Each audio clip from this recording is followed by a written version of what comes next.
Welcome to Mormon Book Reviews, where an evangelical encounters the restoration. I'm your host, Steven Pynakker, and I don't know why it's been this long that I haven't reached out to Kolby Reddish before. He's been an important voice in in this community, an individual who is a life. Were you a lifelong Latter-day Saint, Kolby? Were you born in the I covenant? was. Yeah, Yeah, I was. and recently deconstructed his faith. And he's also an attorney. And one of the reasons I wanted to have him on is because he's one of the leading voices in this area, kind of pushing back against some of the stuff that the apologists are talking about. And I think it's really important for my audience to hear all the sides. Of course, that's what we talk about here. Everybody has a voice here on our program. So I think this will be a really instructive conversation and educational. Again, this channel is not an anti-Mormon channel. We're not here to bash the Church of Jesus Christ of Latter-day Saints or any of the branches of the Restoration. We're here to have conversations about them and speak to the people of those groups. For instance, I taped an interview with Benjamin Schaeffer, a well-known polygamist, and I call him the Ogden Kraut of the 21st century. So we do talk to people here. Kolby Reddish, welcome to the program. How are you doing today? Thanks, Steve. No, thank you so much for asking me to be on today. I'm doing well. Great. So one of the things we're going to touch on is actually I want you to kind of give an introduction, give some background about your faith journey. Sure. And so I want you to tell a little bit of your story. And then I kind of want to talk about the state of modern LDS or restorationist apologetics. And actually, I think there's some good apologists out there, but I also think that there's some people that need to work on a few things. And maybe this will be instructive for them as well, and actually be of benefit for these people. So again, this is not to attack people, but just to critique in a way that I actually think can be beneficial to all. So, Kolby, tell me a little bit about your background. Tell us your story. Sure. So at a high level, you already asked me if I was born in the covenant. I was. So I was raised in the church my entire life. I grew up in the Boise area, so that's where I live and practice law today, is in Boise. I served a mission in Arizona. Loved my mission. I actually went out a little bit late. I didn't leave on my mission until I was almost 21. So I was a little bit older in the mission field. Really enjoyed my time there, although there were parts about being on a mission that are really difficult. I know that you take missionaries out to lunch when they're in your area, and I think that's wonderful because missionaries need people to be nice to them. And I say that even as someone who considers themselves a post-Mormon, basically, and I'm no longer a member of the church. And I suppose just by way of background, my wife and I together left the church in 2022. In 2021, our sitting Mormon bishop, and we have gone in depth on this interview. It was actually the first thing that I'd ever done in this space. My wife and I appeared on Mormon Stories to basically talk about where our faith journey was at that time, back in February of 2022. So if people want to look that up, it's Mormon Stories episodes 1550 and 1551. And I only remember because of the palindrome with the 1551. I like playing number games, and so that sticks in my memory. But we talk a lot more in depth there with basically like the church's response, some of the policies, some of the conversations that we had with our state president. One of the things that I do intend to do at some point is to return to John's show and kind of talk about what had happened after appearing on Mormon Stories, because while we had a lot of problems with our stake president's behavior before appearing on Mormon Stories and basically his response to finding out that our bishop was abusing kids, uh, we had a really great experience with him after appearing on Mormon Stories, which is, I think, irregular and is something that I think our stake president deserves some praise for, that he was really kind. He brought along with him actually the area president in our area, came and met with us multiple times. We basically had a lot of conversations about the church's child sex abuse policies, our opinions on them. And my opinion was informed, at least in part, because of my experience in the past as a prosecuting attorney. So I had worked as a prosecuting attorney several years before and understood these things, I think, a little bit better than most lay people would, basically like what's involved as a case is working its way through the criminal justice system. So to go back kind of to the background of like my experience in the church, I was raised in a family. My dad did not serve a mission. My grandpa did not serve a mission. So I was the first in my family to serve a mission. My younger brother did as well. Well, I just want to Um, ask you a question, Kolby, about sure. that. You mentioned that you served your mission a little bit later than most. Was there some doubts or something going on that caused you to serve your mission later than you normal? Yeah, there was actually. So as a teenager, I first started to really invest myself into learning and reading the Book of Mormon. That was when I read the Book of Mormon for the first time, was in teenage seminary. And I really, really loved my experience in seminary, but there were also some things that really bothered me about some of the things I learned in seminary. So, for example, my seminary teacher, at least as far as I remember, basically taught explicitly like the McConkie doctrine of the curse of Cain. And we're talking like early 2000s high school, like not, I'm not that old. So this was not that long ago. And for people who think that's anomalous, I guess I just point to the fact that, BYU professor Randy Bott, who taught mission prep when I was at BYU in 2012 during Mitt Romney's presidential campaign, he taught the same thing and said the same thing to, I think it was Washington Post, but maybe it Yeah. was New York Times. He said the quiet part out loud, right, to a New York Times reporter, and was swiftly sent out on a mission. But anyways, I did my undergraduate education before going to law school at BYU in Provo, and my degree is in the field of micromolecular biology. So that's always been something that's really interested me and was kind of a weird pivot to law, but I'm really grateful for that background. And frankly, thought I got a great education in the sciences at BYU. I know that people sometimes poo-poo on BYU because of that. They think that it's just like any fundamentalist religious school. And I think a lot of that, I have seen that people have legitimate experiences where that was their experience. But I think a lot of that just depends on your program, like the program that you're in at the school. And what I mean by that is, I took 3 courses on evolution, including 2 on human evolution. And even though there are many members of the church who would push back on the notion of evolution, in my program, they just talked plainly about the science and just kept it very, very constrained to what the science and what the evidence indicates. So loved my time at BYU. While I was there, my wife and I got married, and we both taught at the MTC.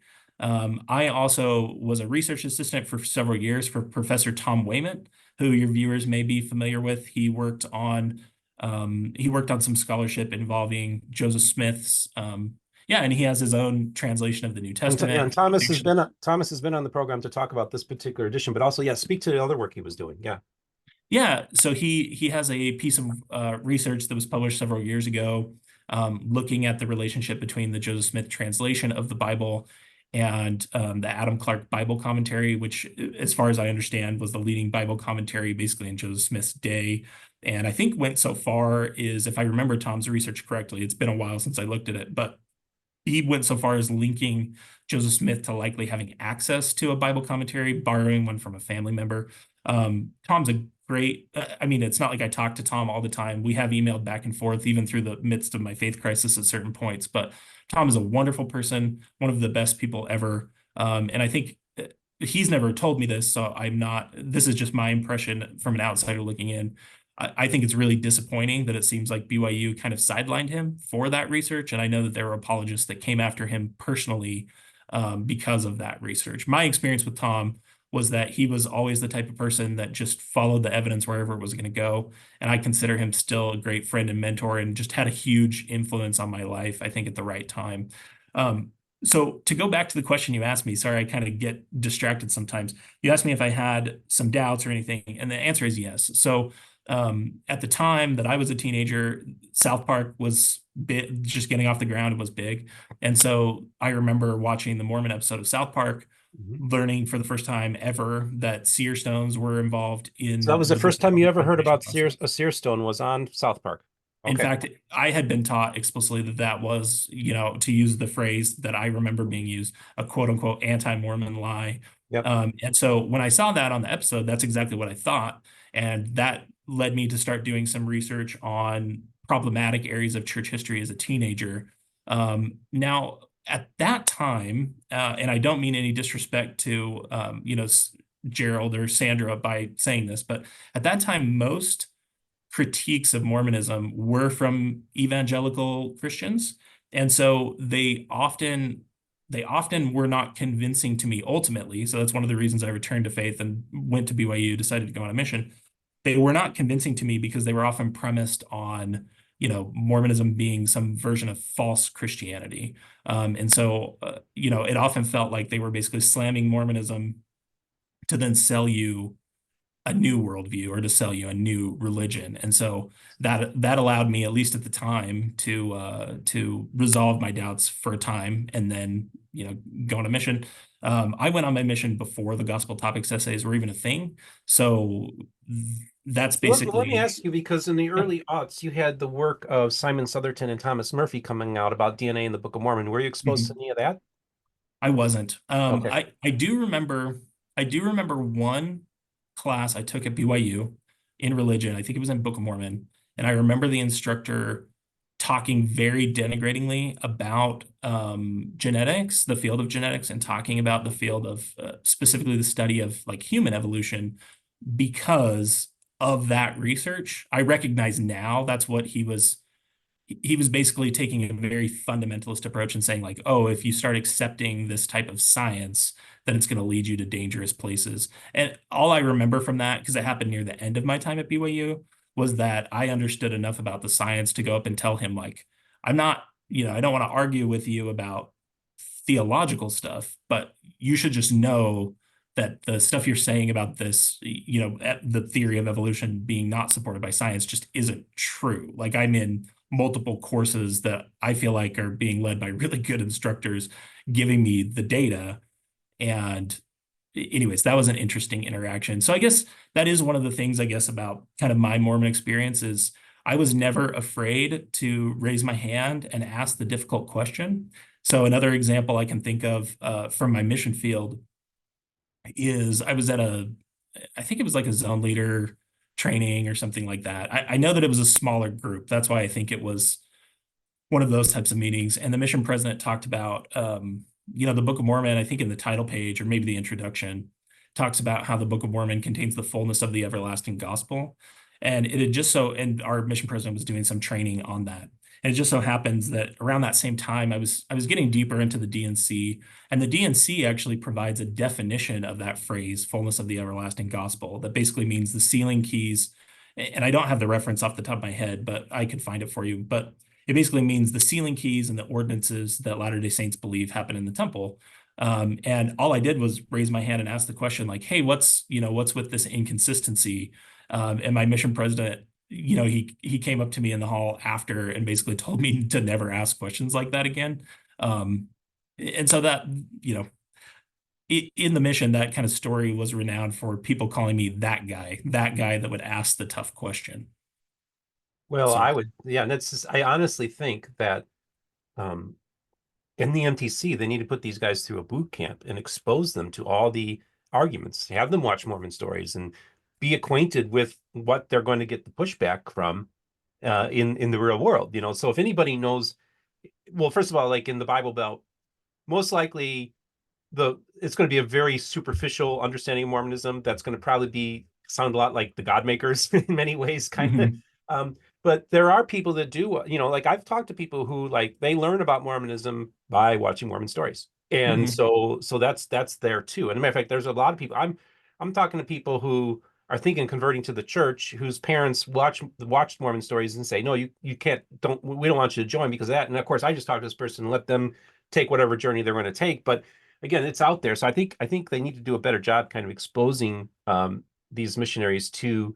But it's interesting because when I do talk to the missionaries and also the sister missionaries too, they know about the South Park episode. Many of them know who John Dehlin is.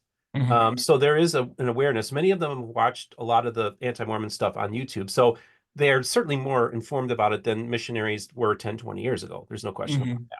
So I do think that, the times come where the people like the Kolby Reddish is asking the hard questions in NTC, it should be encouraged and as opposed to scourged. Again, I'm not telling the church how to operate. I just think I'm just trying to do like best practices, how to better prepare people when you send them out in the world.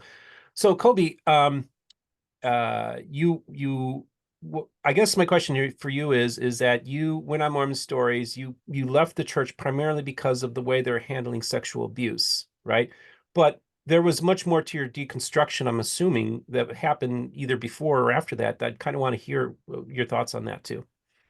Yeah. So I think that experience was the catalyst for me to say, I had I had seen a lot of systemic problems in the church that bothered me. And the first one, I did speech and debate in high school, and at least in the area where I lived, speech and debate often was accompanied by like theater. So we would have a lot of kids who did theater that were also in speech and debate. We were in the same hallway, and so we would hang out with the theater kids a lot.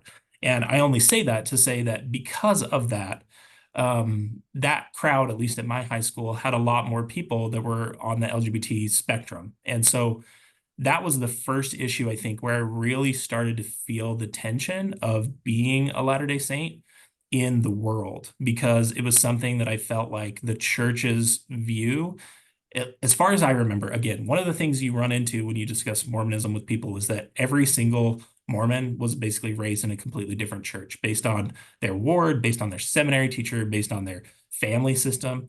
And my experience was, as far as I remember as a teenager, and I mean like a young teenager, like 12 or 13, I remember basically being taught that, that homosexuality was a complete perversion, an abomination. I remember the first time that I had to go meet with a bishop for something. I think it was just like routine teenage masturbation, probably.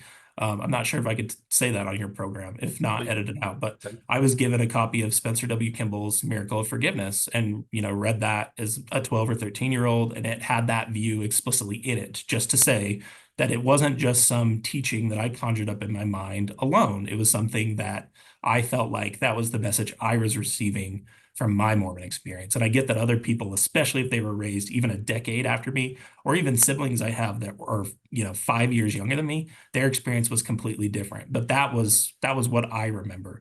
And it was the first time basically spending more time with those people, and talking to them about their lives, getting to know them, becoming friends with them, having great relationships with them. It was just something about my church experience that always bothered me. To kind of highlight how much it bothered me, when I was at BYU my second year, so I started BYU in 2007. So 2008 is when Proposition 8 happened, the campaign in California to basically make gay marriage, I don't want to say illegal, but to not legalize gay marriage. Um, I remember at BYU being confronted by another student about, participating in like a call campaign. And I sat and argued with, again, kind of the strain of being that guy. I sat and argued with this student about how it was absolutely not our place to be calling into California and telling people how to vote on something that, like, our religious belief shouldn't govern, secular law. So these are some of the strains. And as we talk about, the state of Mormon apologetics, these are things and opinions and principles that I believed since I was a believing member. Those aren't things that I deconstructed. But to get back to your question, Steve, yeah, so that catalyst of experiencing kind of, problems with the church that came to a head and really made my wife and I say, you know what, we're going to really set aside as much of our bias, as much as our, preconditions as we can, preconditioning to believe the church is true. And we're really going to dig in and do some research. That started with us researching the gospel topics essays and really running down the footnotes, because, again, by the time the gospel topics essays were released, we were finishing up our education at BYU. I was starting law school. We had two kids, really, really busy. The reality is, even though I considered myself like a well-informed and educated Mormon, I had probably skimmed the gospel topics essays, but I never sat down and like really thought about the arguments that were being advanced in the gospel topics essays. And so the first thing we did, again, for months, was my wife and I would stay up late at night. I remember, one night staying up till 3:30 in the morning, going over Book of Abraham issues, the Book of Abraham essay. It really didn't even start with Mormon Stories. I do remember the first Mormon Stories episode I ever watched, and this is why I kind of gave my background on my experience with, people on the LGBT spectrum, is when I listened to Matt Easton. The first Mormon Stories episode I ever listened to was Matt Easton's story. Matt Easton, for those who don't know, was the individual that got up at BYU's commencement ceremony several years ago and just had one tiny line near the end of his speech saying that he was proud to stand as a gay son of God, or something to that effect. It was approved by BYU's administration, and Elder Holland gave a speech, I think like a year later, really, that was really, really strong. And so the reason I had listened to that interview on Mormon Stories is because I hadn't actually listened to Elder Holland's address that he gave at BYU. I just And this knew was in that. response to him, the Eastman giving his remarks, and that was the Correct. response to that. Yeah. Mhm. Correct. And the phrase that really bothered me from Elder Holland's address was he used the phrase commandeer. So commandeer means to like steal or take control, right? Like commandeer a ship. He said that he had commandeered a podium that's meant for everybody to basically like, talk about his specific identity. Um, and that part, even if I didn't have problems with like, at least at the time, with the theological position that Elder Holland was taking, I just thought it was beneath him. I thought it was punching down. And I thought it was really unkind. And that was before I had listened to Matt's story at all or perspective at all. So all I knew at the time was that Elder Holland had given an address that was controversial and that people were talking about it. So I decided before listening to anything to just go listen to Elder Holland's address by myself. And I, even as a believing member, thought it was problematic.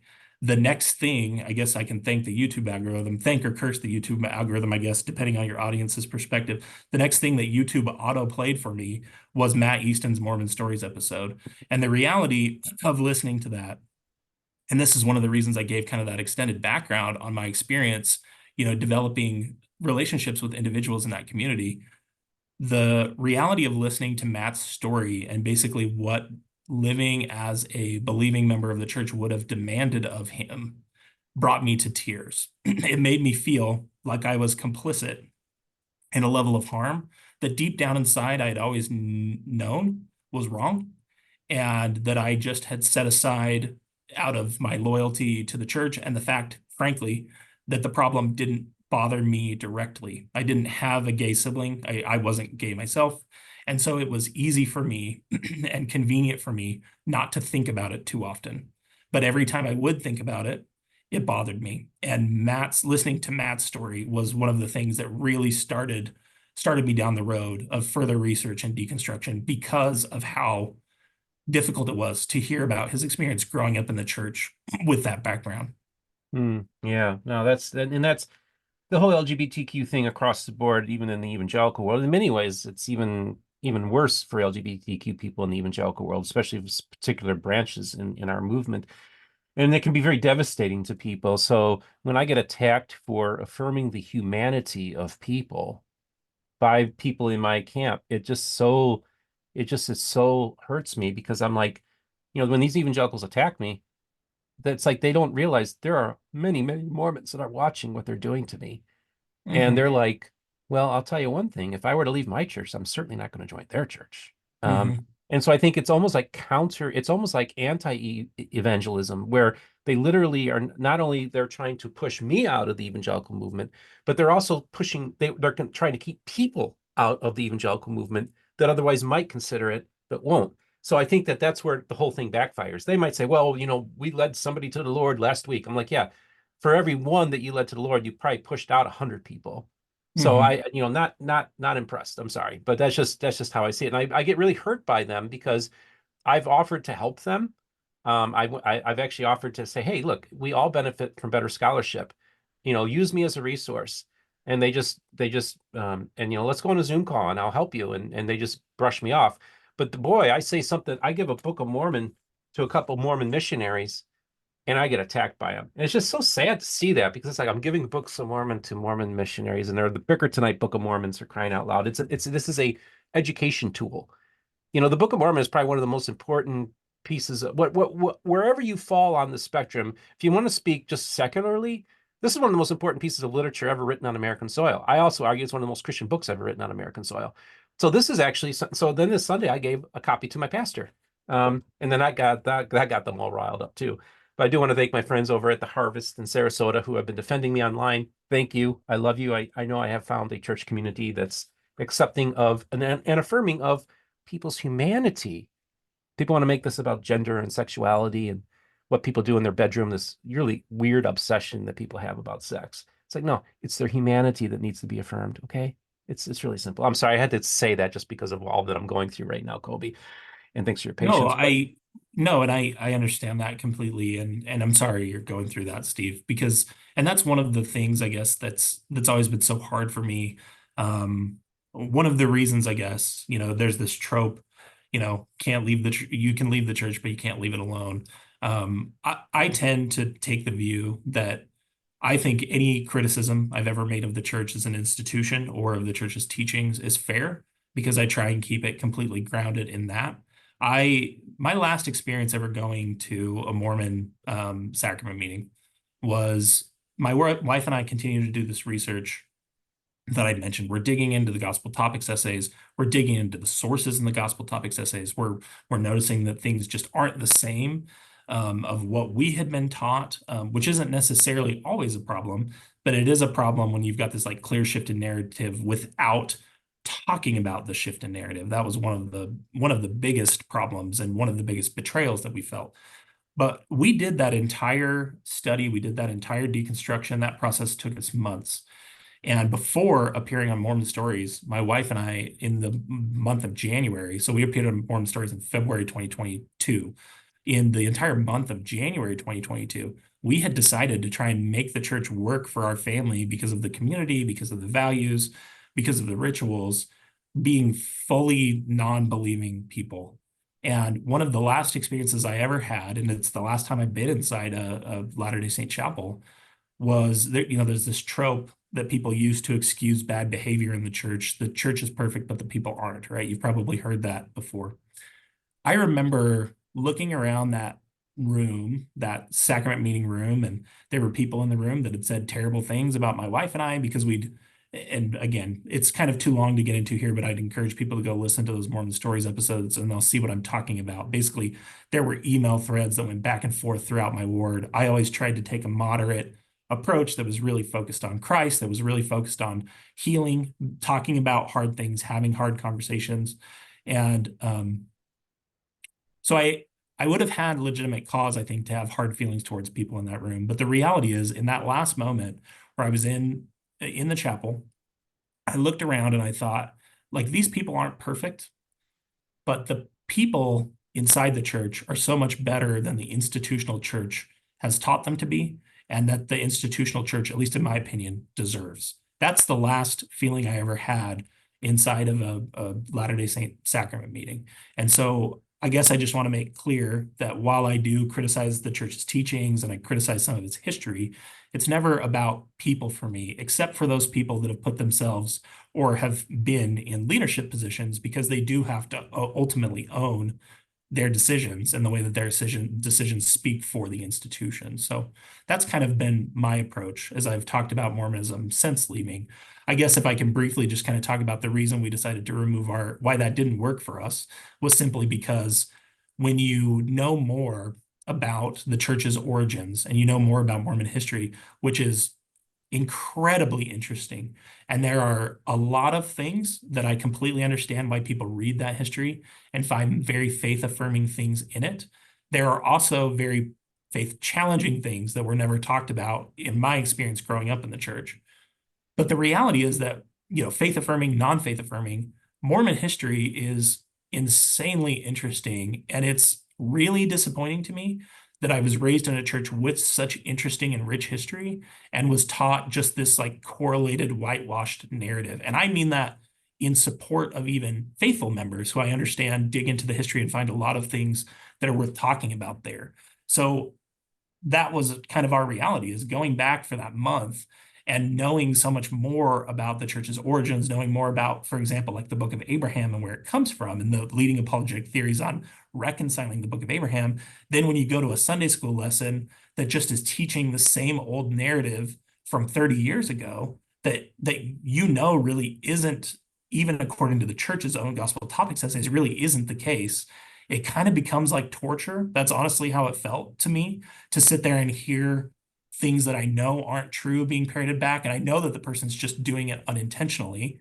And I don't feel like it's my place to raise my hand or say anything faith challenging in that space because people don't come to church like that. I think it's unethical to impose faith challenging items or to impose a faith crisis on anyone. I think that's unethical. Okay. And so I just didn't think it was my place. And so our decision, at least at that time, was basically this isn't going to work for us. So we're going to have to find community in other ways. However, we were still committed to working with the church on improving its child sex abuse policies. That's why we had continued to meet with the stake president and continued to meet with the area president. We had multiple multi-hour session meetings with them.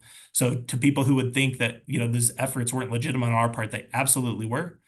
Even though we weren't going to continue going, we still wanted to help the church and help the people in the church, I guess, specifically, as much as we could.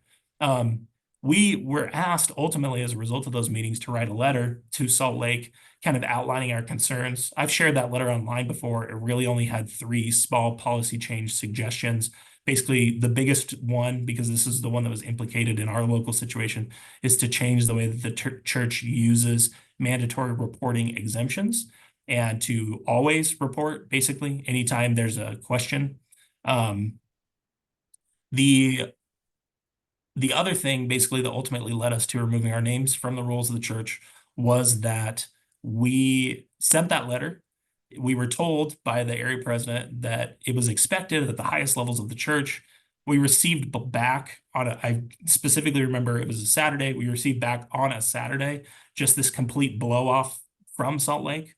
The next Monday was the day that Mike Resendez broke the story on the Bisbee, Arizona sex abuse case that was published in the Associated Press in August of 2022.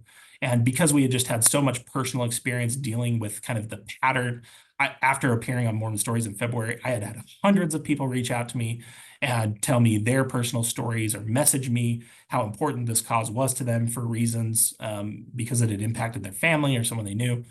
It really was just the last straw for me, seeing that, rather than take accountability for some of the stuff that happened in that Arizona Bisbee case, the church was, running out apologetics and had done 2 press releases about how it had done nothing wrong, essentially.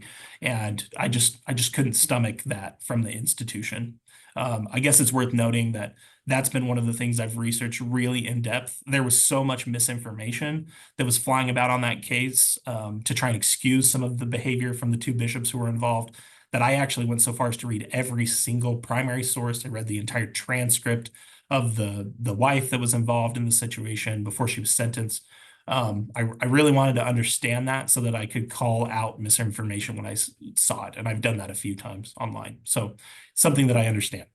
Okay, so basically you cut ties with the church basically about 2 years ago now.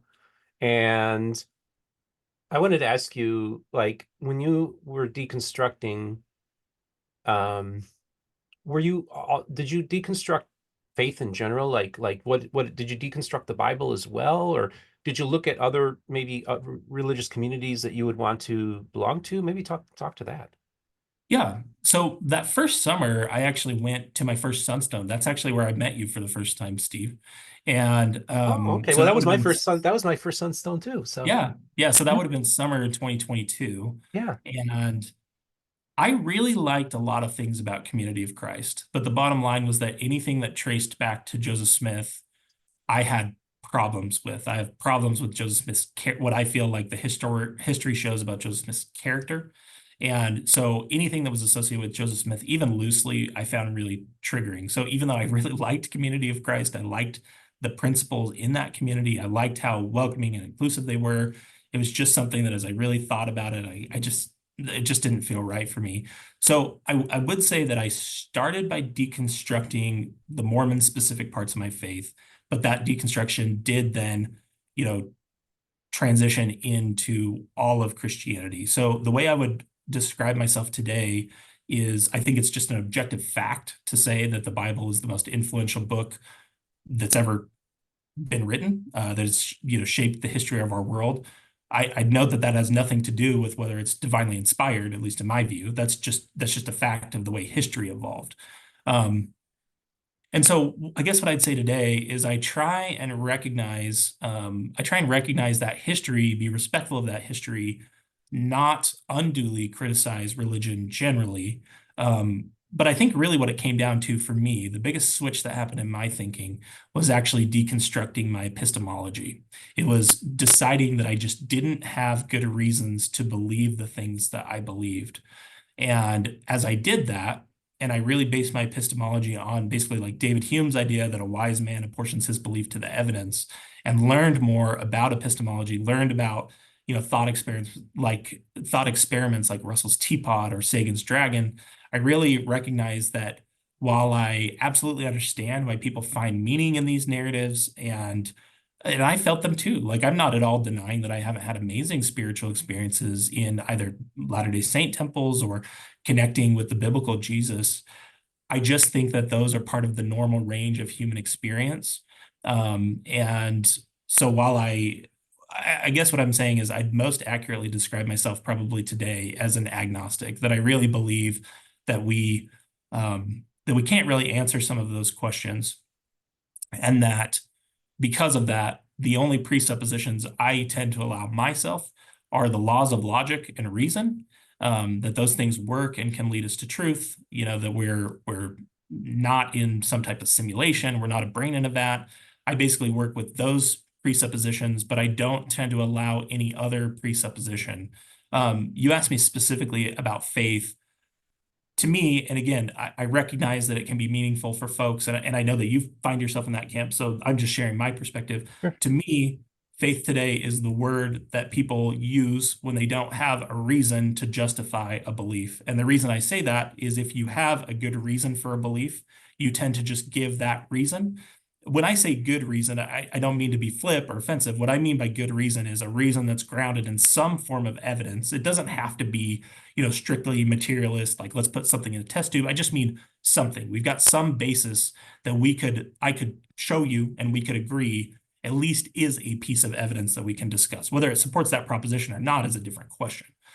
The second piece, when I say good reason, is I mean it's not based on a fallacy. So this is one of the things I guess maybe will lead us right into our discussion about the state of apologetics. Logical fallacies, for people who don't know, and I've done discussions about this on Mormonish. We did an episode about, I think they called it like Mormon mind games or something. Not my selected title, but it's about epistemology. It's about talking about critical thinking and logical fallacies, and kind of like that epistemological deconstruction that I went through. I actually think that was probably the biggest shift I ever went through. And my wife and I both actually. Well, I guess what I wanted to highlight is one of the reasons that fallacious arguments are so problematic is they, by definition, cannot lead you to truth. So what that means is that if something is supported solely by a fallacy, you have no assurance that that belief is true. Now, the fallacy would dictate to us that just because something is supported by fallacious arguments, it does not mean that that belief is false. So this is one of the reasons that I have gotten into some of this, I guess you would call it counter apologetics, is because I want believers even to give the best reasons they can for their beliefs. And if the reasons they're giving are fallacious, they're really not helping people at all. They're just keeping people in a church for bad reasons. And I would rather just see the arguments on both sides improve, because I think that's when we get closer to truth and people are able to just own the decisions that they've made for their life. So I think that for me, the beginning of my shelf starting to get heavy. And I actually talked about this on Mormon Stories a month later after you guys were on, was when I decided, I was in my 20s and I was like, Paul tells us we need to have a ready answer. And I really don't, I know that there's these great Christian apologists out there that are defending the faith and they're winning all these debates and they're doing a great job. And I just kind of didn't give any thought to atheism or any other worldview. To me, it was just ingrained to me. The Bible is the word of God and it's true. And any criticism of it, it doesn't even hold water. That's kind of, it's kind of naively thought that's what that was going on. So I got this book, The New Evidence That Demands a Verdict by Josh McDowell. Okay. Mhm. And I remember I was actually working at Borders at the time, Borders bookstore. Great bookstore, by the way. I'm ashamed they went under. And I cracked open. I thought, I'm going to start studying Christian apologetics because I really feel like I'm weak in that area and I want to be able to defend the faith. And I did defend the faith, but I never really encountered atheism. Like I didn't even know how to talk to an atheist at this point, right? So I thought, okay. So I crack open Josh McDowell's book, and it says in there, one of the first things he says almost from the beginning, and I should look it up again in this, but it was one of those crazy moments where he says the Bible can be scientifically attested to. I'm like, ooh, well, I got to see the footnote. I got to check the footnote for the scientific evidence for the Bible. And so I go to the footnote, and he references the flood book from Whitcomb in the early 60s, a young earth creationist thing. And I thought to myself, wait a second. No atheist, no scientist is going to say that that's scientifically valid. Mhm. And that's when I had my aha moment, was I realized, oh, apologetics isn't about bringing people to faith. It's about keeping people in the faith by giving just good enough answers that would satisfy most people on a superficial level. But for people who want to go and dig and look in the footnotes like you guys did and like I did, not good enough. Right. So, It's all so about, just to jump off of what you just said, this is what I have said many times. Apologetics, whether it's general Christian apologetics or Mormon apologetics, it's all about leaving a gap of possibility. So people who already accept the conclusion can say, well, it hasn't been disproved. And this is what I mean by going back to, my deconstruction of my epistemology is, if you hold that standard that, well, I'm just going to hold this until it's disproved. The reality is that that is an epistemological model that would keep people in even a false religion very often or much longer than they should. And that's basically what I would call a fallacious shift of the burden of proof, that the proponent of a faith-based belief doesn't have to justify that faith-based belief. It has to be disproven. And so just to jump off of that, that's been my experience exactly, Steve, is that apologetics are often only convincing to the already convinced. And I guess just to jump off of that as well, part of my deconstruction has also been going back and listening to these famous Christian apologists and their debates with famous atheists, specifically the Four Horsemen of the new oh, atheist movement that oh people yeah.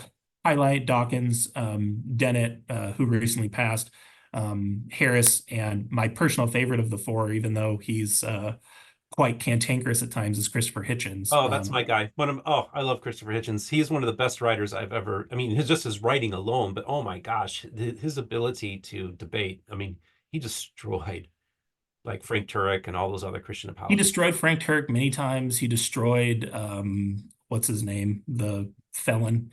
He was pardoned by Trump, Dinesh D'Souza. Oh Uh, yeah. Oh my gosh. Multiple times he destroyed D'Souza. He even debated William Lane Craig multiple times, and Yeah. William Lane Craig was always held out to me, when I started kind of on listening to apologists, of being like the Cadillac of Christian Yep. apologetics. I'm sure there's going to be people who will tell me that that's not true, but he was the one that was held out to me as being like this expert, and I thought Hitchens just absolutely took a hatchet to his arguments, frankly. Mhm. So. Yeah, no, I agree. And actually, of all the Christian apologists, William Lane Craig is one I have a degree of respect for because he at least accepts modern science. Yeah. You know, He that, also, I will agree with you completely. The other thing I really appreciate about William Lane Craig is he explicitly disavows presuppositionalism and calls it ridiculous. And that's one of the forms of apologetics, whether it's Mormon or general Christian, that bothers me a lot, is this presuppositionalism. I'm going to assume that I'm right, and you have to disprove that, or your worldview is incoherent. I just think, where does that advance a conversation? And I guess that kind of will maybe be a jumping off point for us talking about debate. Maybe a weird thing to hear from someone who did debate in high school, went to state competitions and stuff in it, and who is a practicing attorney and argues in court quite regularly. But I don't actually like structured debates all that much, and the reason is because I think they're mainly theatrical. yeah, When you've had experience doing debate or watching arguments, the tricks, and again, I don't mean that pejoratively. I just mean things that don't necessarily mean that the person has a stronger evidence for their position. It just makes it seem like they do. Um, they're very predictable and transparent once you've kind of seen behind that curtain. And so that's one of the reasons I don't really like debates. But I do wish we had a lot more conversations. And I think some debates can be conversations. And it's actually one of the things I would praise. I would praise William Lane Craig for, again, that he invited people like Christopher Hitchens to come debate him at his university. If you think about an analog inside of Mormonism, having, one of the first presidency or one of the apostles invite someone like John Dehlin or Radio Free Mormon or just some critic of Mormonism to come and have an honest exchange of ideas and worldviews, it just is absurd to even think about that. That would never happen. They would never host someone like that at BYU. And I think that's something that Mormons should admire in their evangelical and Christian cousins, that they at least have the courage of their convictions to invite the thought leaders that disagree with them into their space and speak. Absolutely. I totally agree with that. And that's actually one of the downsides I see of Mormonism is when Christopher Hitchens was doing his God is Not Great tour, he basically traveled the country and said, I'll debate anyone. I'll take on anybody. And nobody took up the offer in Utah or in the Mormon corridor. And I always thought, why didn't they some Mormon apologists go and take on Christopher Hitchens? Now, I think maybe today they would, because there's a few more firebrands out there that might, but honestly, I thought that was a weakness. And actually, I remember Dan Peterson did a lecture about Christopher Hitchens, kind of taking him on. And I was thoroughly unimpressed with Dan Peterson's responses to Christopher Hitchens. He didn't debate him directly. And so I was like, yeah, no, at least that is true. Like I tell people, I said, in our camp, like there's never been really a debate between a Heartlander and a Mesoamerican model guy. I said, now in my world, we'll be like, well, we're going to have a debate between a young Earth creationist and an older Earth creationist at the First Baptist Church this Saturday night. Come on, check it out and have a debate. As a matter of fact, my friend Dr. Kyle Bashirs, who's an assistant pastor at a church in Mobile, Alabama, actually had Hugh Ross, an old Earth creationist, and what's the charlatan's name? Kent Hovind's son, who now is with Answers in Genesis. They had a debate. Yeah. And so that happens all the time. So one of my goals has been for the last couple of years to organize a debate between a Heartlander and a Mesoamerica person. And because that's part of my world, we do have these debates. Now, this is the thing. Debates can be divisive as well. And they can be very hurtful. And sometimes within our own faith communities can even be worse. You have church splits and all this kind of stuff. So I want to do it in a more civil way as well. So I kind of wanted to transition to a few high-profile things happened in the last few weeks. One was the Jacob Hansen Trent Horn debate, and another was last week the Paul brothers' appearance on Mormon Stories. And both Jacob Hansen, Trent Horn, and the Paul brothers would describe themselves as being apologists. And I felt like one of the things that really hurt Trent Horn was the presuptualism. And I have a hard time pronouncing that word, even though it comes from my Calvinist camp in many ways. I used to be, like I tell people, I still think like a Calvinist. I was raised a Calvinist. And so that's a real key thing that they use. You just presuppose there's a God, and then everything flows from there. There's a God. That's it. And everything. And again, at the time, I thought that was very effective. But then I was unable to have a conversation with an atheist because of that worldview. I didn't even know what language to speak with them. And so I felt like Trent Horn was doing the same thing. And so I say Jacob Hansen won that debate. But you have some critiques that you would like to maybe, and you've done this before, you've been on other platforms, but maybe just give us an overall impression of Jacob Hansen, and then we'll talk about the Paul brothers and what they did at Mormon Stories as well. Yeah, an overall impression of Jacob Hansen. Well, I think I should start by saying one of the reasons that I've critiqued Jacob's ideas in a few different places. So you referenced the fact that I've already talked about this debate. I did that with Dives on the Mormon News Roundup. He released it this last weekend, so people can go watch a full, I think it's almost 2.5 hours of us playing clips of the debate and talking about one of the things that's tough about a structured and timed debate is that you can't go look up sources. You can't basically check the other person's case. This is something that's entirely different about the arguments that we advance in court. We do written filings that go back and forth before we go to court. And then I have a chance to go research and advance arguments on why they're wrong from their own sources. So that's one of the things that we do basically in that debate breakdown. I would agree with you, and I do, if people go listen to it, that Jacob won that debate. But I also think that Jacob's debate performance was largely able to win because of Trent's unfamiliarity with Mormonism and with the pain points of that particular worldview. I also point out in that debate review that I thought Trent Horn's, he actually explicitly advances this argument from Catholicism that the Book of Mormon is not divinely inspired. That was the topic of the debate if people haven't caught it. And I would encourage people to go watch it. It's valuable to listen to two people exchange their ideas. I called that in the debate review presuppositionalist nonsense. I thought it was ridiculous, frankly, for Trent to agree to and a lot of this has to do with the debate that was agreed to. That case may not be as ridiculous in a different debate. So I want to be clear about that, or that argument may not be as ridiculous as a different debate. But to explicitly agree to a topic, to debate a topic, and the topic is the Book of Mormon divinely inspired, and then argue, well, the Book of Mormon is false because Catholicism is true, that's ridiculous. That's basically expecting Jacob to have to disprove Catholicism to prove his affirmative case of the Book of Mormon.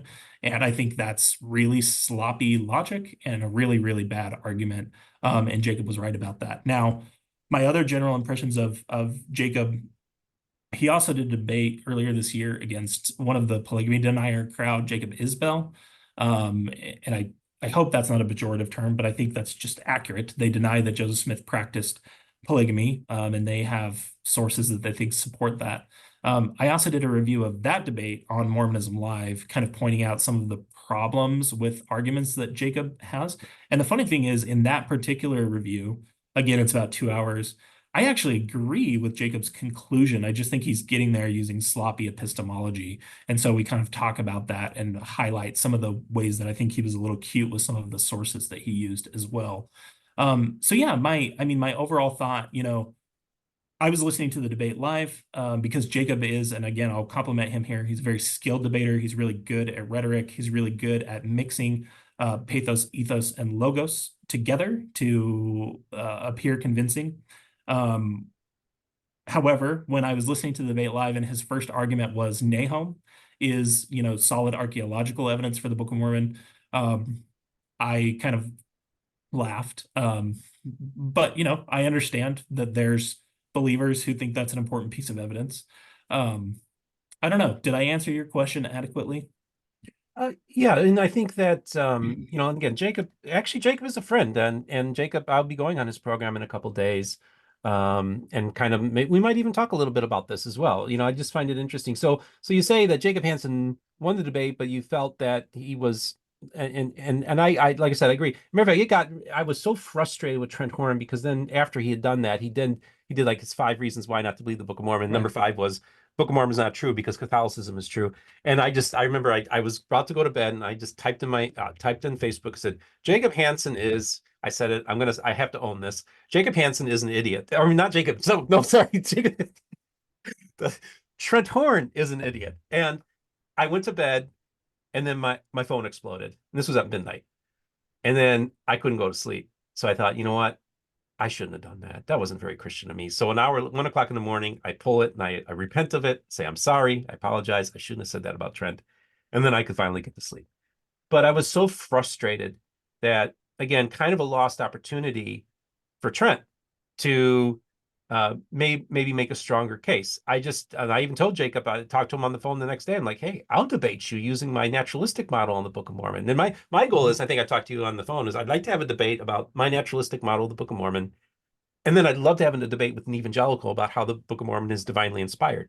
I think because I can argue both. I like to think that way. And I think the best way to approach apologetics and debate is to steel man your opponent's arguments. 100%. And I don't see enough of that at all. I feel like they're always straw manning. That's to me like that to me is the underlying thing that I have with most apologetics, is that they're always straw manning. They rarely ever steel man. Maybe speak to that. Yeah, before I speak to that, just before I lose track of this thought thread, I think one of the other things, and I understand Jacob's a friend of yours, and I don't have anything against him personally, but one of the reasons I have focused on his channel is I also tend to think of him, and again, I don't mean anything offensive by this, but I tend to think of him as a bit of a bully. He's made attack videos about Dr. Julie Hanks, about Jim Bennett, about Dan McClellan, and about Tom Wayment. And those are people who I've met, I've had conversations with, that even though I don't agree with their conclusion on remaining in the church or the reasons for remaining in the church, they're good, kind people. And I really don't like fundamentalists playing this game, a lot like how you talked about, fundamentalist evangelicals basically pushing people out if they're not orthodox or rigid enough. I feel like that strain of Jacob's apologetics and of his channel really bother me, and they would have bothered me entirely as a believing Mormon. And that's one of the reasons that I have no problem criticizing those things that I've seen in Jacob. And again, I don't mean to be mean. I know that he's a friend of yours. So that's the other piece. I think to go back to you know, your question had to do with I'm sorry, what Oh, was your just question? the approach. The one of the approaches, like for me, I when I engage restoration and have a conversation with it, I always steel man the Mormonism. Matter of fact, I was with David Snell. We went to lunch after I Mhm, was on Saints Unscripted, mhm, and again, that's a faithful program that's partially funded by the church.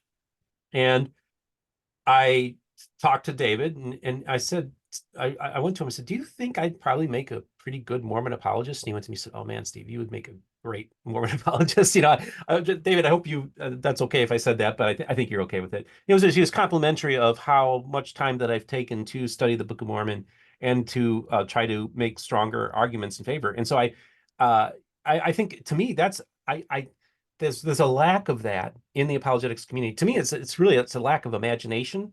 It's a lack of introspection. It's a mhm. lack of it's all about just trying to win a battle, like you're in a Right. war. And I feel like so yeah, of course you're going to straw man because you don't want to steal man because you don't want to give anything to your opponents that could be used against you.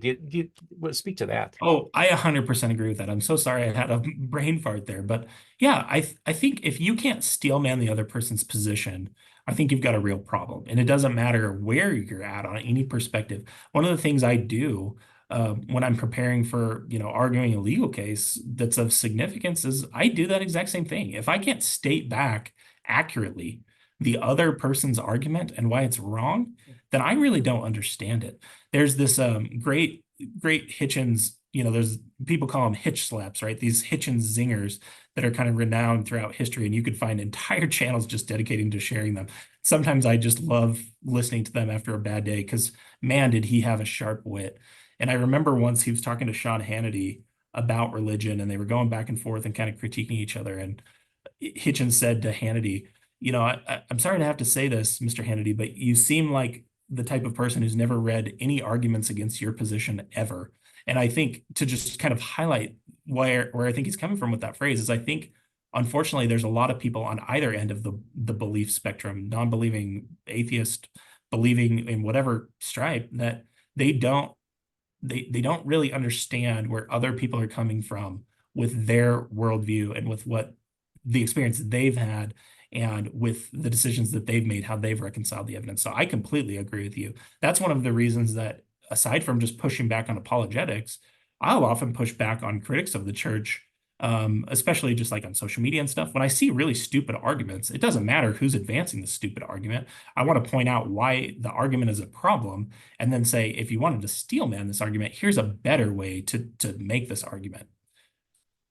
Yes, I think that's absolutely right. So and then and again, like friends with Jacob Hansen. I'm also friends with the Paul brothers. They've been on my program. I've been on their program, and I've been hearing a lot of feedback from both ex-Mormons as well as faithful Mormons about their appearance on the program. And also, if you go to the ex-Mormon Reddit, I've never seen a response to an episode, even more so than the Rod Meldrum episode, Mhm. that had a huge response. Uh, I've never seen anything like this. Like there's a real strong pushback on this, and to maybe speak to what your thoughts are on how the Paul brothers did. Do you feel like they were well prepared for this conversation? No. Okay. No, I don't think they were well prepared for the conversation. I think, going back to our idea of presuppositionalism or being able to steel man, I think one of the things that really stood out to me listening to them is it doesn't seem like they've ever. This is one of the things that's often difficult having conversations about Mormonism from my perspective as someone who's experienced it, was married in the temple, served a mission. My last calling before I left the church, by the way, was I taught all 4 years of adult gospel doctrine. So anyone who wants to point and say I left the church just because I don't understand the doctrine of theology, I think would be demonstrably incorrect. Um, But it's one of the things that's so difficult about these conversations, and I think we saw it in the conversation between John and the Paul brothers, is ex-Mormons or people who are more nuanced Mormons have been where fundamentalists are. But oftentimes, fundamentalists have not had the perspective. And the problem is they often think they have. And so and maybe they have, and they just have been able to reconcile things in a way that's never worked for someone like John or has worked for someone like me. It's difficult to say because I only have access to my subjective experience of things. But it seemed to me like they really were ignorant. And again, I don't mean that offensively. They were really ignorant of some of the deeper scholarship and study on these issues, specifically the issues in the church, and some of the history. I guess that's another piece from my background that I'd like to share is going to law school and experiencing studying American history like from a different point of view, because that is essentially what the law is. It's a mix of history and policy and populism and anti-populism. It's a mix of all these different things because since the beginning of our country and even before, America's laws are based largely on British common law and the British system. You've had tension points, you've had fights, you've had battles, ideological battles that have happened since the beginning of this country. And one of the things about a legal education is that it helps acquaint you with those historical battles. So it helps acquaint you with the fact, right, that I have nothing but love and appreciation for the US Constitution, but it is just a fact that the US Constitution, even though it had aspirational words in both in the Declaration of Independence and in the Constitution, it had aspirational words about the equality of every person. We know as a historical reality that simply wasn't the case, that the Constitution contained the Three-Fifths Compromise and authorized the slave trade. And so I think one of the pieces of my background that is unique is that as I learned more about American history, even contemporary history from a different point of view, it really did start opening my mind to different people's experience and considering the fact that like, you know, when you grow up learning about, I'll just use the civil rights movement as an example, you grow up learning about Martin Luther King and the civil rights movement, you're never really taught explicitly that the civil rights movement was necessary because you had people, American people, on the opposing side of that issue that for whatever reason were pushing back very strongly. And the only reason that's connecting in my mind here is because I think that understanding of history is very important to, again, whether someone is faithful or not, ultimately, I don't really care. But it is very important for people to understand the context they're having these conversations in. And that's one of the things I think apologists often don't recognize is that when they're making some apologetic argument, that they're committing themselves to certain, they're making certain commitments by making certain arguments, and that then they don't follow through with the logical extent of those. And that's one of the things I saw from the Paul brothers, and I'll give you a prime example, is John, particularly because he's been doing the excellent series with Matt Harris on his book, Second Class Saints, which I know you've hosted, Matt, as well. And I had a chance to meet Matt at Sunstone this year. I love his book. I love the series they're doing on Mormon Stories. I think it's important not just from a Mormon history perspective, but frankly from an American history perspective. An important work, and I hope it continues to see great success. But I highlight that particular issue because John brought that up in the discussion he had with the Paul brothers. And I think one of the things that the Paul brothers don't recognize is, and a lot of these apologists don't recognize, is if you're going to excuse the leader's past mistakes, including racism, and I say mistakes in the strongest of air quotes because I think it's much more abhorrent than just calling it mistakes. The problem that they never seem to want to deal with is that if you're willing to make those concessions for past leaders, what does that mean about current leaders and their strong stances against inclusion today? That's often the piece that I wish, there would be more follow-up on, because I really don't think there's any real good apologetic or explanation on the double bind that I see occurring there. Yeah. Yeah. And so, hold on just one second here. So I guess, like I said, I'm friends with the Paul brothers, and I really wish one of the things they would have done would have been to reach out to me and done some not debate prep, but a conversation prep.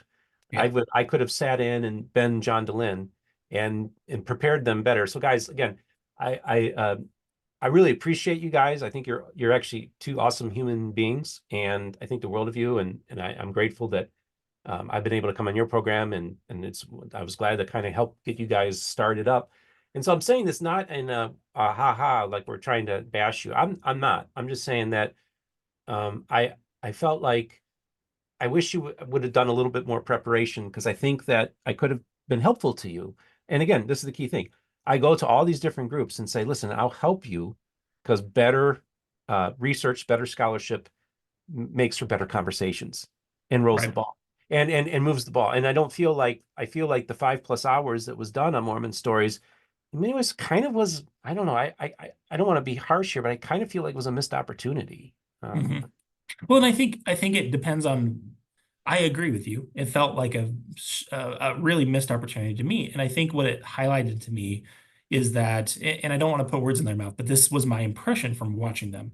It seems like the Paul brothers had an objective to argue with John Dehlin rather than to just have an honest conversation about the differences between their views and to just be kind.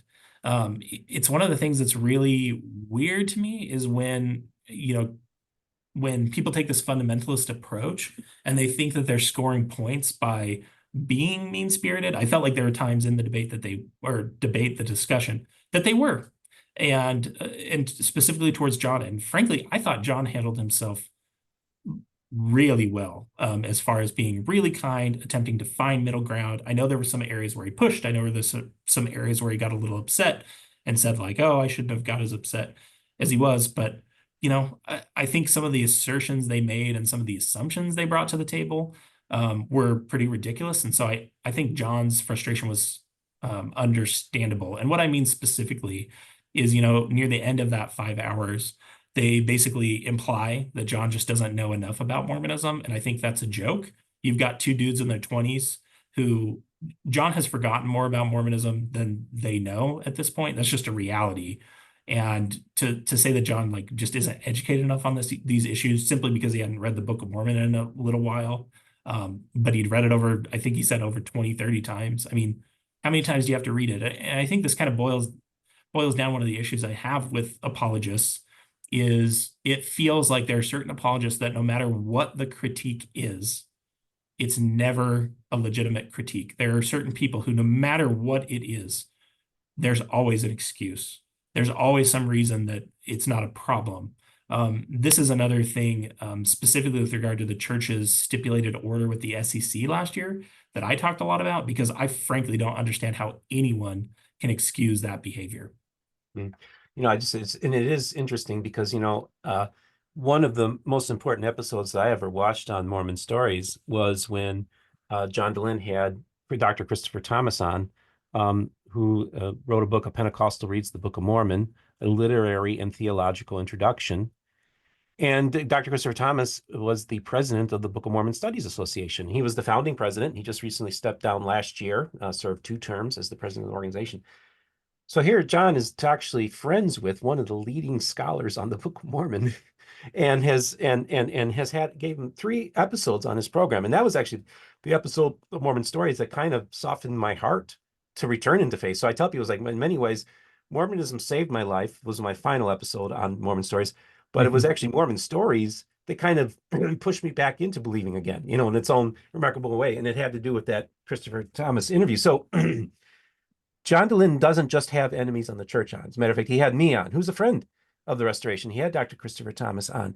And so his program, I think people need to understand that he does not hate the church. He loves the church, and he wants, in his way, wants to reform it. And I've been telling people for years, like, listen, you don't get it. I know plenty of ex-Mormons that want to burn the thing to the ground. Mm-hmm. Why? Because they told me they want to burn the thing to the ground. John Dehlin has never ever said that. So I think that John's is a close dear friend of mine, and and the Paul brothers, they're friends, they're good friends of mine as well. But I really feel like I want the conversations. I almost feel like it might have been better if they were sitting. I was mediating that conversation between the two. I think we might have had a more productive conversation. That's just my thoughts. I'm just thinking off the top of my head, because I think that it because it became a debate, you almost needed a mediator, rather than it being a conversation. I think they went in there in a setup where you have conversations, but they went in there to have a debate. And I think that's Mhm. where they kind of missed the mark. And again, I think if they had taken a different approach, they might have had a much more effective conversation.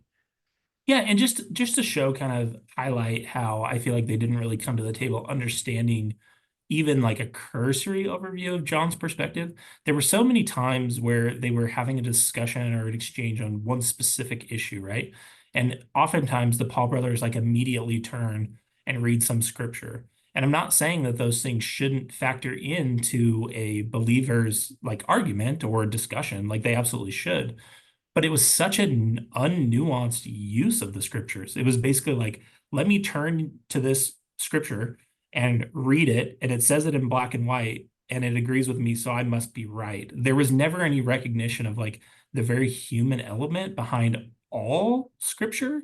And John pointed that out multiple times, but to me, it just highlights the naivete, I guess, of their conception that basically like, well, if I just read this word that says you shall not do this thing, then he'll be convinced. Like, just a side note to anyone who's talking to like an agnostic or an atheist, that's not convincing to us. Like, you're going to need more than just reading black and white words on a page. You're going to need to, I'm not saying that everything has to be grounded in like objective, scientific, testable evidence all the time, but just turning and like reading words from a book, you've got to do more to illustrate why the person should care about that, aside from the fact that, you presuppose that it's divinely inspired. And so that's one of the things on their naivete that I think was really demonstrable when you listen to the two different approaches. Um, yeah. Well, and it reminds me because I've had Aaron Ra on my program, is one of the biggest atheists in the country, one of the biggest YouTubers in the atheist world, and I've had Michael Shermer, the editor of Skeptic Magazine, on my program, and I've had many atheists on my program. You will never hear me quoting scripture to an atheist because I know that that's an ineffectual argument. So I Mhm. never quote scripture to atheists. Matter of fact, why? Because I was an atheist for 13 years myself. So like you quoting scripture it's like you're conceding, you've basically lost the argument at that point to an atheist, right?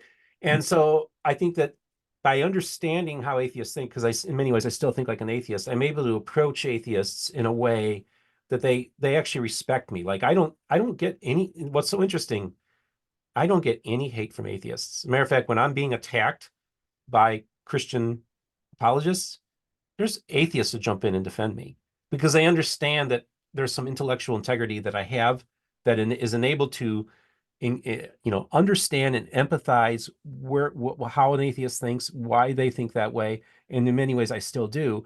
And it enables me to have more productive conversations as a person who has returned to faith and then can go to Aaron Ra and say, I'm a pro-atheist evangelical, and his eyes get real big, and he's usually a cynical guy, and his eyes got really big, and like, what? And explain to him where that perspective of people who have suffered severe PTSD and from religious and spiritual trauma. Sometimes becoming an atheist is therapeutic because even the concept of God can be triggering to these people, and it was to Mhm. me. So I'll forever be grateful for atheism in the sense that it kind of gave me a community where I was pushed to the side and I was a marginalized person. I had atheists who were standing up for me and pushing back against the bullies in my community. So in one sense, they were my friends during my darkest periods of time as well. And so because of that, I'm able to have these, I think, productive conversations with atheists. And that's really what I think is important. Now, John is never claimed to be an atheist. He's never said he's an atheist. And actually is open to having faith in Christ. He actually thinks there's a lot of things about Christ that if you watch one of the interviews I did with John Dehlin, he essentially gave Mhm. almost like a Christian statement of faith. Like, Yeah, I remember that very well because it yeah, was right after our interview and I watched your entire series. It was great. yeah. And so The I think, other, I yeah, think the other thing I'd like to jump off of, because yeah, I did have this thought when you were sure. talking about John's interaction with the Paul brothers, is, um, John gets a lot of hate from believing members. He jokes sometimes and calls himself Mormon Voldemort, and I don't think that's very far off, to be honest. With even when I've like after we had appeared on Mormon Stories, there was a member of our bishopric that was telling people not to listen to it or talk to us because we'd appeared on a devil podcast. Like, I'm serious. Like, that was stuff that was actually said in our neighborhood about us. And one of the things I guess I'd highlight, and John might be embarrassed if I do this, but I'm going to do it anyways, is John I'm not saying John's perfect. I think John admits that regularly, but John has been there for my family, for me, for my wife, in quiet, private moments and conversations that no one else has any knowledge of.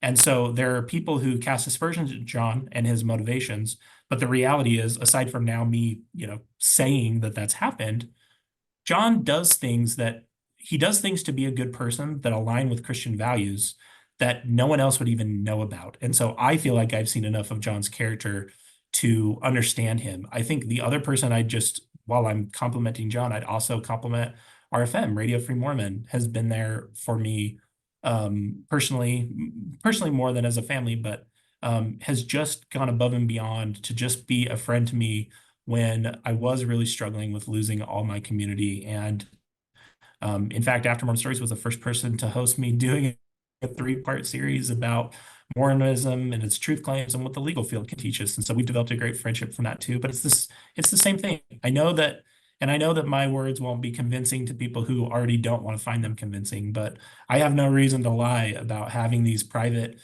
interactions with people that have highlighted to me that they live by principles, that they live by good principles. But that's been my experience. And obviously, that's not everyone's experience. I totally recognize that, but that has been mine. And I don't see any ulterior motives there because, again, no one else would know about these conversations. And it sounds like that's been your experience as well, at least with John. John and RFM. Yeah. I have to tell you that both of them have been really good friends to me. And for no, if they were these evil people who just had this agenda and they want to destroy, destroy, destroy, they wouldn't care if I'm having a bad day.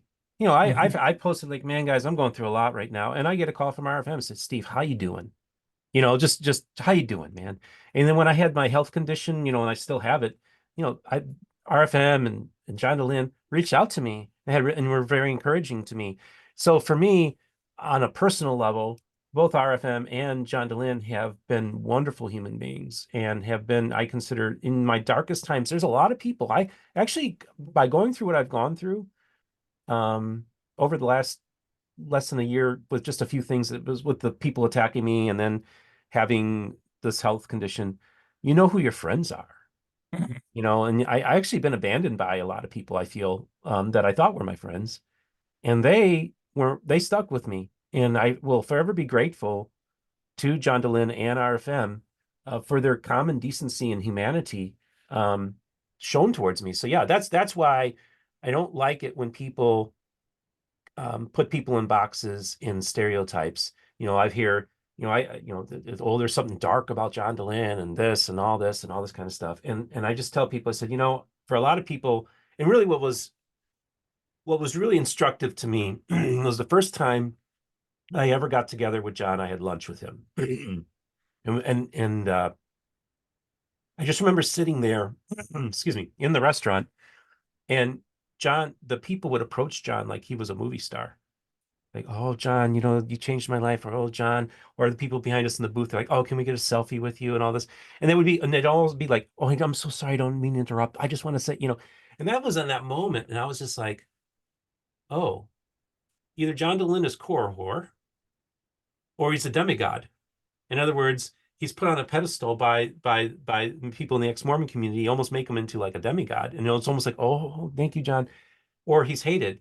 And that was when that moment where I was like, man, this guy just he needs friends. He needs a bro to hang out with. And that's so in my view, I feel like I've been called by God to be a friend to John Dehlin.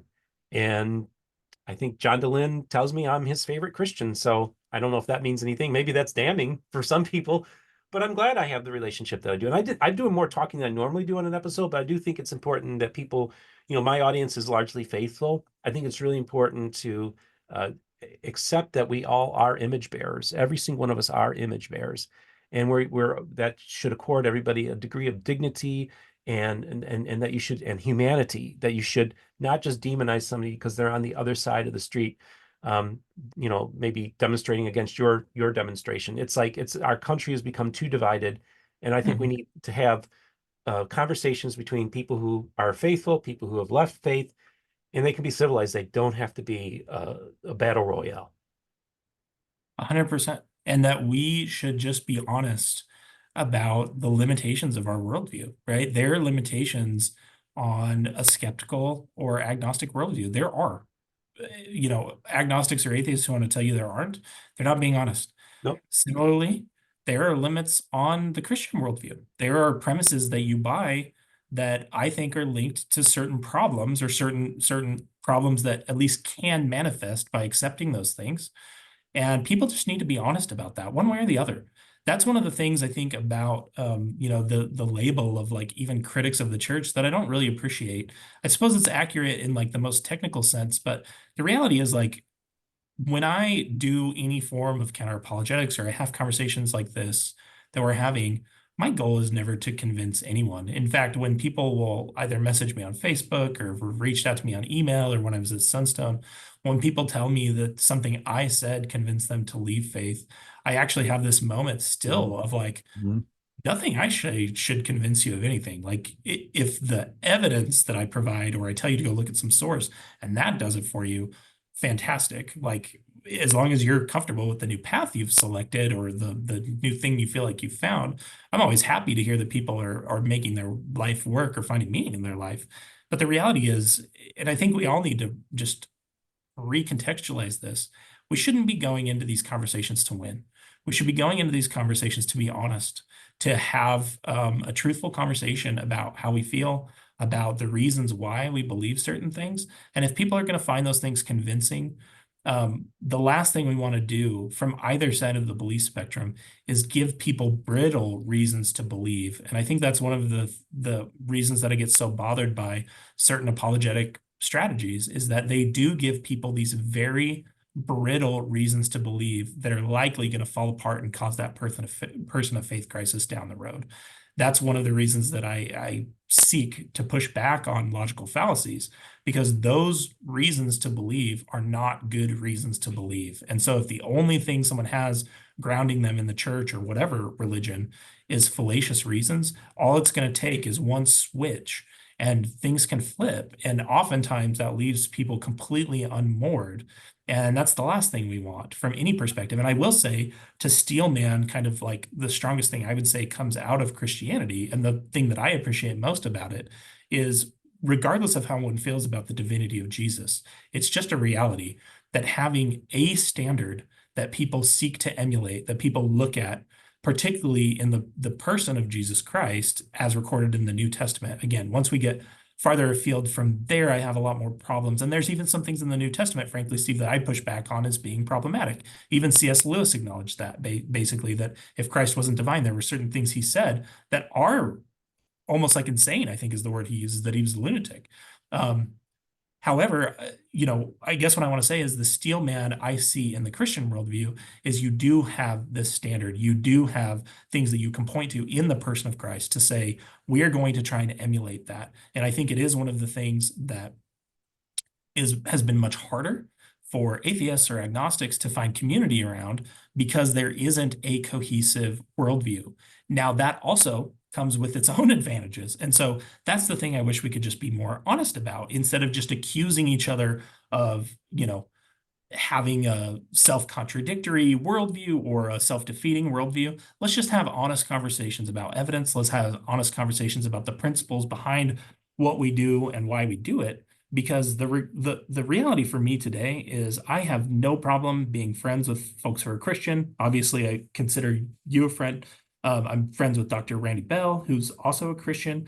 At my first Sunstone, I was thrilled to go up and give Sandra Tanner a giant hug, and kind of redeem myself from all those years before, where I felt like their apologetics, I had rejected their apologetics, even though I don't agree with her on the question of Christianity. To me, the most important thing is, how do people treat other people? Yeah. And that's where, going back to my comments about RFM and John in particular, I feel like there's been a lot of aspersions cast on their motives, and that often will happen to myself. And the reality is, I don't care one way or the other whether people stay or leave the church. I just want the church to improve in the areas that I think it deserves legitimate critique on. But those aren't every area. There are ex-Mormons who think every single thing the church does is untoward or deserves criticism.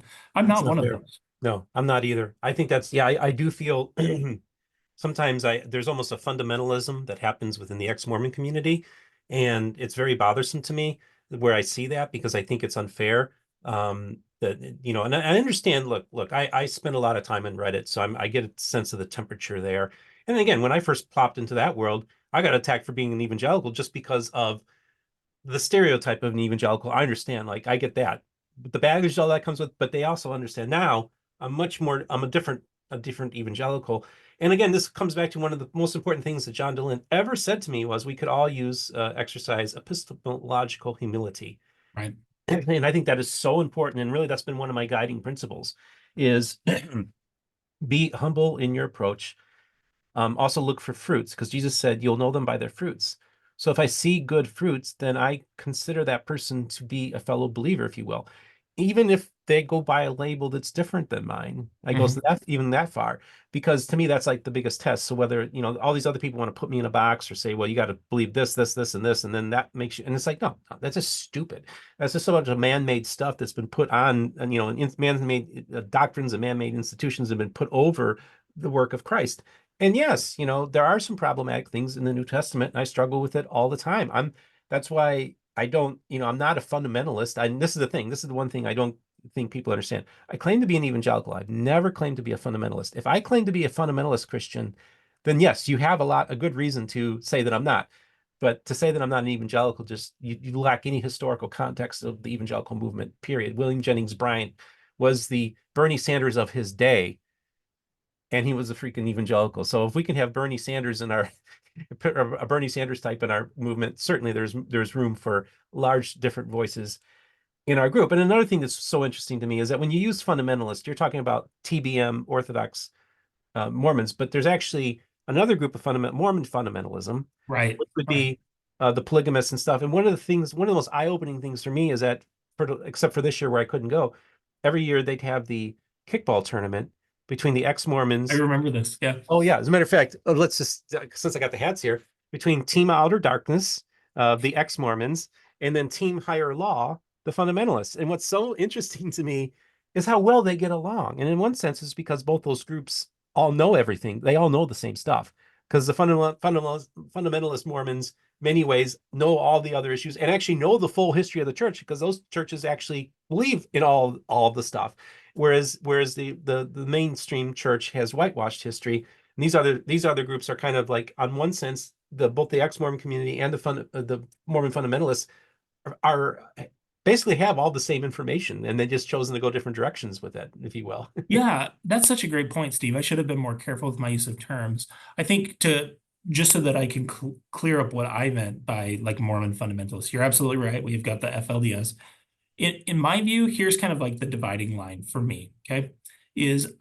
My view of Mormon cosmology, and you'll appreciate this coming from the background you have, Mormon cosmology is very different than the typical, or at least it can be very different than the typical Christian conception of an omni-God that created everything from nothing. We know that Mormonism is really completely divorced from that. If you look at certain quotes from Joseph Smith, the King Follett Discourse, scriptures like Doctrine and Covenants 93, the Joseph's work on the Book of Moses, as well as the Joseph Smith translation, are completely different from that.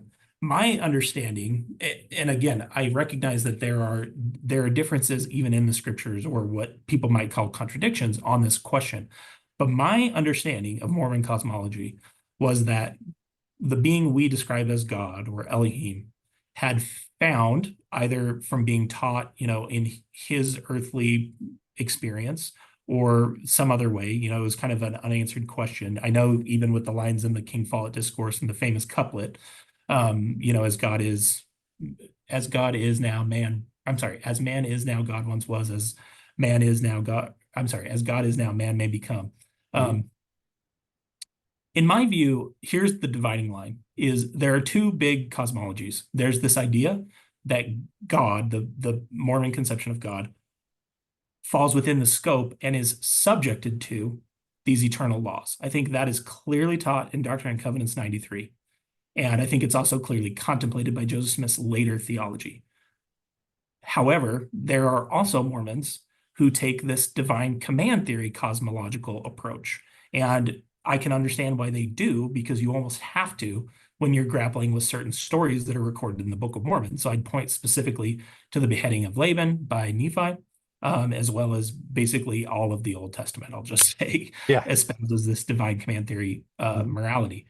That to me is one of the biggest distinctions that I want to understand about people, because divine command theory cosmology to me is very problematic, because we can see that people who believe that God can authorize them to break otherwise absolute and objective laws.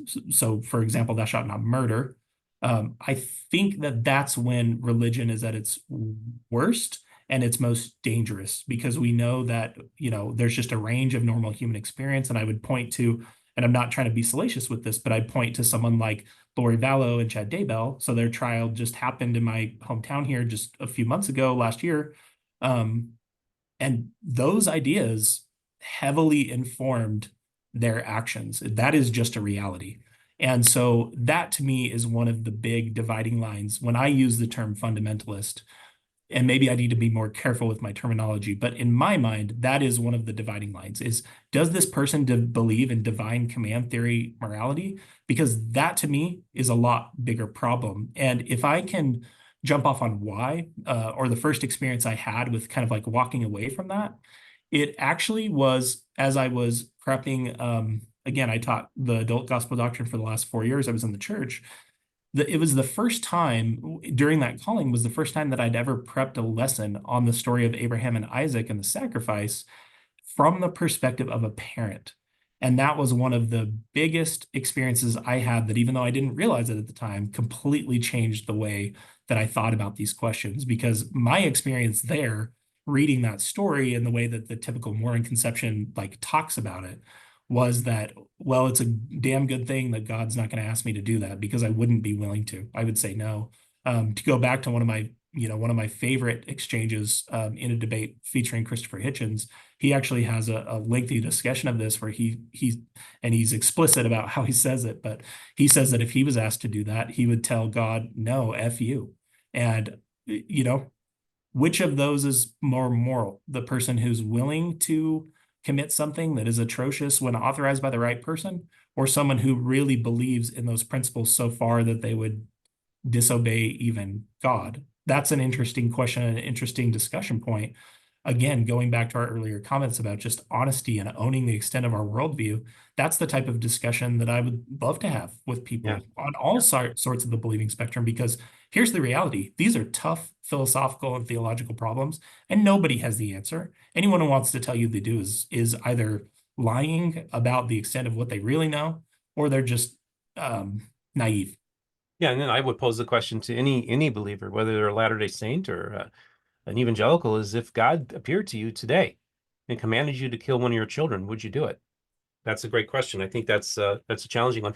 I do want to point out that in the book that Dr. Christopher Thomas wrote about the Book of Mormon, he actually has a chapter called Disastrous Interpretations of the Book of Mormon, and talks about the Laffertys as well as the cult that was started in Kirtland, Ohio, uh, Mhm. by self-appointed prophet Jeffrey Lundgren, who was actually a tour guide at the Kirtland Temple for the Community of Christ at the time was RLDS, and ended up killing people. So yes, we can find disastrous interpretations of the Book of Mormon. We also can find disastrous interpretations of the Bible. People have been horrible things have happened to people in God's name, whether it's killing or it's abuse or it's just any number of things that can be traumatizing to people. I think we do have to own that and realize that, yeah, there is damage that is done in God's name, and we as a people need to condemn it and not allow it to happen. I think that's really important. Yeah. So, well, I think this was a really important conversation, Kolby. I wanted to ask you, was there anything else you wanted to add to this before we wrap this thing up? Do you feel like we covered everything? I don't think so, Steve. I just thank you for what you're doing in this space. You said a lot of nice things about me at the beginning. I guess I just say I don't consider myself particularly important. I just am asked to have these conversations and I'm willing to have them. I do think the most I have to share with folks is when I'm talking about the legal field, because I do have experience there. I've taught as an adjunct professor for several years, and so I know I think some of the effective ways to communicate that information and talk about those areas where the law and Mormonism kind of overlap. I will give you, I guess, a brief little preview of a project that I've been working on in the background that I'm going to move forward with here in the next month or two. People have teased me about being the most prolific podcaster without a podcast because I've been on so many interviews just as a guest. And I've actually decided that I am going to start my own YouTube series. It's not going to be focused on Mormonism or even really talk about Mormonism really at all. It's actually going to be focused on the legal field. So the Oh, idea okay. is essentially to go through and illustrate some big, significant Supreme Court decisions dating throughout American history, contextualize them probably in, interviews that will go for about an hour, where maybe I'll have guests on, maybe I won't, depending on the type of case that we're talking about. But the point of this will be to help people contextualize the world they live in and our civic institutions, because I do have a background in that from both my legal training and then just where I've worked as a consequence of the interesting projects and stuff I've had to work on in my home state. So that's something that's coming up in the future that I'm excited to share with people. And if it resonates with people, great. If it doesn't, then I'll just go back to being a host. But I don't have a channel set up yet, nor do I have a title, but that will be coming in the near future. And if you're interested in legal topics and then specifically combating misinformation about our civic institutions and legal topics, I think, going back to your comments about where we're at in this country, I think that's a big piece of why we're at where we're at in this country right now. And so it's one of the things that I hope to do is to help combat some of that misinformation as a maybe a little bit of promotion. What I want to do is try and mirror, at least on those shorts and stuff where we're responding, Dan McClellan's approach to biblical history and an academic study of the Bible, just in the legal field. So that's something that's coming my way in the future. Well, that's great. Well, thanks for sharing with us. And by the way, Kolby, I want to offer this to you. Anything I can do to help you, just even pointers or mentoring or any kind. I spent an hour and a half earlier this year, an hour and a half with a BYU professor helping him launch his channel. So I'm going I to do take like you to. up on that. Yeah, please do. There's a few good things that I've learned in, because I guess it started from scratch, didn't know how to do anything. We just taught ourselves everything. Me and this 19-year-old kid who was down the street from me, like, hey, you want to help me do a YouTube channel? We had no clue what we were doing. But there's a lot of good things that I've learned. And I did want to say actually one last thing that I talked about with Joe Rollins when I interviewed him last week Mhm. was for those of you who if you became a Christian because of arguments used by apologetics, if it was arguments that got you into Christianity, it very well could be arguments that will get you out of Christianity. There's much more to faith than just than actually arguments. And because to be honest with you, most apologetic arguments aren't all that good. And Right. so if I can poke holes in them and realize that I don't do apologetics very, very rarely, like I'll do some apologetics now and then, but it's just really like basic as an understanding. Like when I went to Michael Shermer, he's like, "What, you really believe this stuff?" I said, "Well, I believe, just like Bart Ehrman, that there was this itinerant preacher who was going around telling us that the temple will be destroyed within a generation." I said, his believers believed early on that he was God, which is uh, uh, blasphemous within the Jewish context. So you have temple going Jews that are worshiping Jesus. Like, that's crazy. So I said there had to be something, and I said I choose to believe that he's the second person of the Godhood, of the Trinity. That's who Jesus is, and I do believe that. But that's it. That's the extent of it. I don't go and do any more than that but I think we can all, that Bart Ehrman and I can agree on the facts, and Mhm. then I just take it one step further. Just looking at the early days of the church, that well something happened that was remarkable, and that's it. No more. That's about the extent of my apologetics, because I don't think much past that. You're doing a lot of just ad hoc stuff, and it's really not doing anybody any good. So either way, I digressed. I digressed a lot today, but I think you gave me a lot of food for thought. Plus, I've got all this other stuff that's going in my world. Jacob Hansen, I love you. I'm looking forward to going on your channel later this week. The Paul brothers, you guys are awesome human beings. I really appreciate you. I don't want you to feel like I was bashing you guys at all. I just wanted to give some constructive critiques, and Kolby was wanting to come and talk about some of this stuff. And I actually asked him to come on to talk about this stuff. And so I think it's important that for us to have these conversations where we can be critical but not bashing. I think that's the key thing, that we can be civil in our disagreements. Mr. Kolby Reddish in the house, thank you so much for coming today.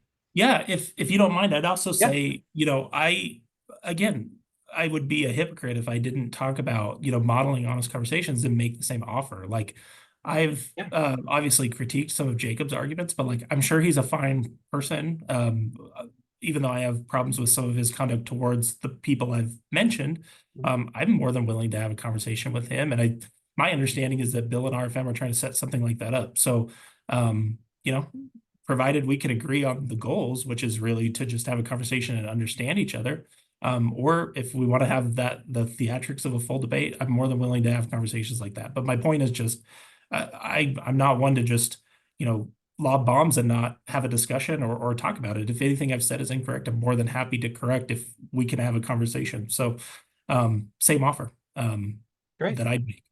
That's great. That's great. Okay, so that's the offers out there, Jacob. Of course, well, I'm in communication with him quite a bit. I will actually just let him know that what you said today. I'll just let him know that you're offering that, and we'll go from there. So, folks, this was a great conversation. Really enjoyed it. Many of you are faithful Latter-day Saints. I think it's really important to hear all the different voices and different conversations. Kolby was somebody who was plugged into the church, very knowledgeable about church history. He has chosen to take a path out of the Church of Jesus Christ of Latter-day Saints. But I hope that you can see that this is not a man that's a hateful, spiteful person. He actually wants to help the church go do right by its members and to protect its members from abuse and stuff like that. So I think those are laudable goals. And so I think that's praiseworthy, whether you're in or out of the church.